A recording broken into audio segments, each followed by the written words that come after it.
Ito na yung empanada namin. Beef.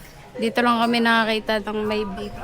Kasi lagi na lang veggies yung nabibili namin kahit saan. Dito lang may beef. So, tikman natin kung Oh, feel the sunshine, kiss the road. Light a heart and a light a load. From the heavy rain to the golden heat, the rhythm of the engine is a steady beat. Nature's wide open, the horizon is clear. The adventure we wanted is finally here. Bilis naman. Traffic. kita na. Ayan o. Irene's Empanada. After namin kumain ng empanada sa sikat na Irene's Empanada, tuloy na kami sa next experience.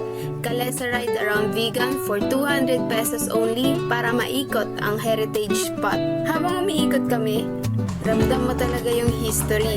Isa ang vegan sa best preserved Spanish colonial towns in Asia at kinilala bilang UNESCO World Heritage Site. Lalo na sa Calle Crisologo. Kahit modern establishment like McDonald's at Jollibee, nakablend pa rin sa old Filipino-Spanish architecture. Gabi na kaya naganap kami ng mga kainan at napili namin ang Amian Cafe na may Spanish architectural vibes na swak sa paligid ng Calle Crisologo.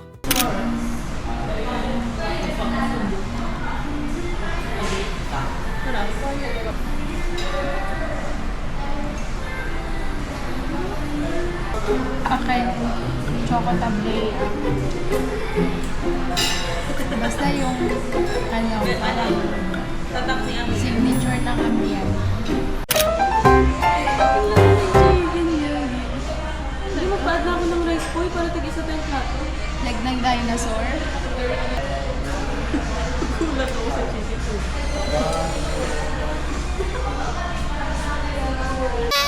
Dapat dinareka. Lagi mas malaki pa yung chicken taste sa kamay ko. Kasi sila din. May stress out ako sa chicken food. Pagkatapos namin kumain, naglakad-lakad lang kami papunta sa plaza para sana magpicture lang. Sakto namang may nagsusumba at syempre, hindi pwedeng manood lang. Kaya nakisali na rin tayo. Mula sa makasaysayang lakad, naging instant cardio, real quick.